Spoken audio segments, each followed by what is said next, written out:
রমজানের রোজা ও ইফতারের ফজিলত। বিসমিল্লাহির রহমানির রহিম। প্রিয় বন্ধুরা, আসসালামু আলাইকুম ওয়া রাহমাতুল্লাহি ওয়া বারাকাতুহু। আজ আমরা আলোচনা করব রমজানের রোজার ফজিলত এবং ইফতারের ফজিলত সম্পর্কে। ফজিলত সম্পর্কে কুরআন ও হাদিসের আলোকে আলোচনা করার চেষ্টা করব ইনশাআল্লাহ। রমজানের রোজার ফজিলত। রোজা ফরজ করা হয়েছে তাকওয়া অর্জনের জন্য।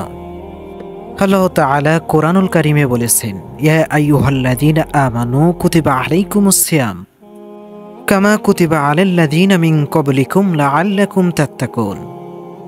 হে ঈমানদারগণ, তোমাদের উপর রোজা ফরজ করা হয়েছে যেমন তোমাদের পূর্ববর্তী উম্মতের উপর ফরজ করা হয়েছিল, যেন তোমরা তাকওয়া অর্জন করতে পারো। সূরা আল বাকারা 183 নম্বর আয়াত। 2, রোজা গুনাহ মাফের মাধ্যম। রাসূল সাল্লাল্লাহু আলাইহি সাল্লাম বলেছেন, যে ব্যক্তি ঈমান ও ইখলাসের সঙ্গে রমজানের রোজা রাখবে তার পূর্বের সমস্ত গুনাহ মাফ করে দেওয়া হবে। সুবহানাল্লাহ।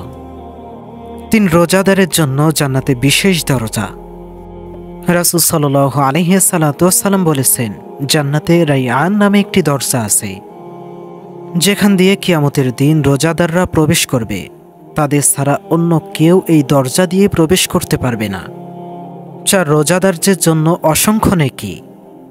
রাসূল সাল্লাল্লাহু আলাইহি সাল্লাম বলেছেন, মানুষের প্রতি আমলের সওয়াব 10 থেকে 700 গুণ পর্যন্ত বৃদ্ধি করা হয়। কিন্তু আল্লাহ তাআলা বলেন, রোজা আমার জন্য আর আমি নিজ হাতে এর প্রতিদান দেব। 5, রোজাদারের জন্য দোয়া কবুলের সুযোগ। রাসূল সাল্লাল্লাহু আলাইহি সাল্লাম বলেছেন, 3 ব্যক্তির দোয়া কখনো ফেরত দেওয়া হয় না। রোজাদারদের ইফতারের সময় ন্যায়পরায়ণ শাসকের দোয়া এবং মজলুমের দোয়া। 6, রোজাদারদের মুখের গন্ধ আল্লাহ তাআলার কাছে সুগন্ধির চেয়েও উত্তম। এ সম্পর্কে রাসূল সাল্লাল্লাহু আলাইহি সাল্লাম বলেছেন, রোজাদারদের মুখের গন্ধ আল্লাহ তাআলার কাছে মিশকের সুগন্ধির চেয়েও বেশি পছন্দনীয়।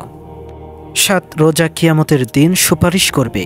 এ সম্পর্কে রাসূল সাল্লাল্লাহু আলাইহি সাল্লাম বলেছেন, কিয়ামতের দিন রোজা ও কুরআন মানুষের জন্য সুপারিশ করবে।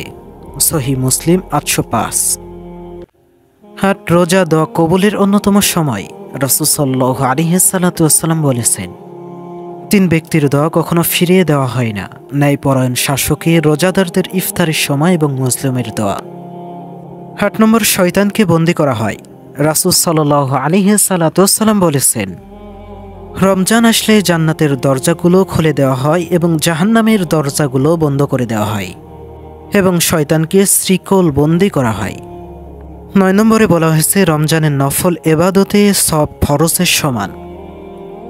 রাসূল সাল্লাল্লাহু আলাইহি সাল্লাম বলেছেন, রমজানে একটি নফল আমল করলে তা ফরজের সওয়াব হয়, আর একটি ফরজ আদায় করলে 70টি ফরজের সমান সওয়াব পাওয়া যায়। সুবহানাল্লাহ। 10 নম্বরে, এক রোজার বদৌলতে জাহান্নাম থেকে মুক্তি। রাসূল সাল্লাল্লাহু আলাইহি সাল্লাম বলেছেন, যে ব্যক্তি একদিনে রোজা রাখে আল্লাহ তাআলা তার মুখমণ্ডল জাহান্নাম থেকে 70 বছরের দূরত্বেও সরিয়ে নেন। 11 নম্বর, রোজা সওয়াব শেখায়, যার বিনিময়ে জান্নাত। রাসূল সাল্লাল্লাহু আলাইহি সাল্লাম বলেছেন, রমজান ধৈর্যের মাস আর ধৈর্যের প্রতিদান জান্নাত। 12 নম্বর, কিয়ামতের ভয়াবহ তৃষ্ণা থেকে মুক্তি।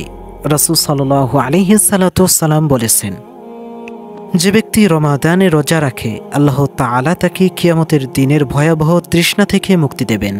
সুবহানাল্লাহ। 13 নম্বর, লাইলাতুল কদরের ফজিলত। আল্লাহ তাআলা বলেন, লাইলাতুল কদরি খায়রুম মিন আলফি শাহর। অর্থ, লাইলাতুল কদর 1000 মাসের চেয়ে উত্তম। ইফতার করানো বড় সওয়াবের কাজ।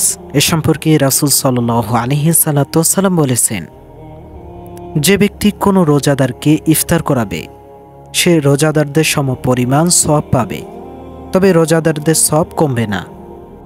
রমজানের সদকা দেওয়া 70 গুণ বেশি সওয়াব।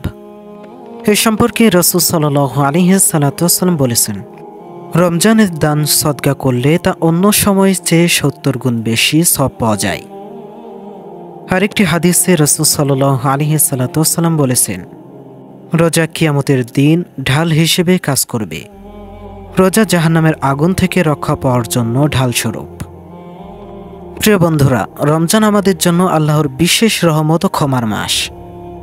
এই মাসে বেশি বেশি ইবাদত করা, কোরআন তেলাওয়াত করা, দান সদকা করা এবং গুনাহ থেকে বেঁচে থাকা আমাদের কর্তব্য।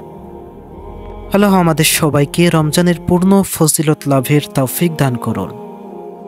আল্লাহুম্মা আমিন।